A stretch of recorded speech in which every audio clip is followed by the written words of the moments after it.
तहरीक इंसाफ पर ममनुआ फंडिंग साबित, 34 गैर मुल्कियों से फंड्स लिए गए, 16 अकाउंट छुपाए गए। पीटीआई ने 8 अकाउंट्स को ऑन किया। ब्रास ग्रुप और ब्रिस्टल से भी फंडिंग मिली।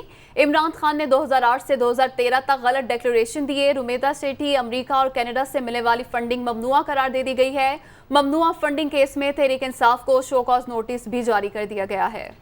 ममनुआ फंडिंग केस के इस फैसले से मुतालिक बात करेंगे। तज्ज़ियाकार अयाज अमीर साहब हमारे साथ मौजूद हैं। अयाज साहब, क्या कहेंगे आप आज के इस फैसले से मुतालिक? उन्होंने शो कॉज नोटिस भेजा है। It is for the party to answer, इसका जवाब दें। तो ये मामला चलता रहेगा और इस पे डिफरेंट इंटरप्रिटेशंस दिए जा सकते हैं। अब मैं इसमें स्पेकुलेशन मेरे ख्याल मुनासिब नहीं होगी, लेकिन ये ऑनगोइंग चीज है। पर वो धमाकेदार कोई ऐसी चीज नहीं होने लगी कि पार्टी डिस्क्वालीफाई होने वाली है या कोई ऐसी आफत आए। तो बाकी ये एक लीगल केस है, वो चलता रहेगा।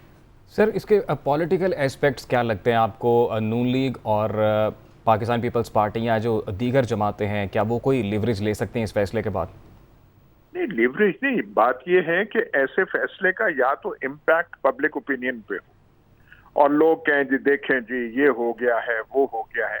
मेरे ख्याल ऐसे कोई चीज नहीं है। ये केस काफी देर से चल रहा है और इसका कोई पीटीआई पे कोई इम्पैक्ट नहीं हुआ। एम्बैरेसमेंट होती है, जवाब देना पड़ता है, इसमें तो कोई शक नहीं है। जब ये फाइनेंशियल टाइम्स की स्टोरी भी आई जिसको बहुत उछाला गया, आरिफ नकवी साहब के बारे में चीजें आई। आरिफ नकवी साहब खुद जो है अंडर अ क्लाउड हैं, वो लीगल प्रोसीडिंग्स फेस कर रहे हैं इंग्लिस्तान में। तो वो एक एम्बैरेसमेंट जरूर होती है। लेकिन ऐसी कई चीजें आई हैं। लेकिन इमरान खान और पीटीआई की पोजीशन ऐसी है कि जो उनका वसीतर सपोर्ट पाकिस्तान में है, उस पर कोई ऐसी चीजों का कोई इम्पैक्ट नहीं होता। अब ये आप उसकी वजूहात आप जान सकते हैं, लोग एनालाइज कर सकते हैं कि ये क्यों नहीं है। लेकिन हमने यही देखा है कि कोई लोग ज्यादा, जो खास करके उनके जो सपोर्टर्स हैं, ऐसी चीजों से मुतासर ज्यादा नहीं। जी, बहुत शुक्रिया आपका। अयाज अमीर हमारे साथ मौजूद थे।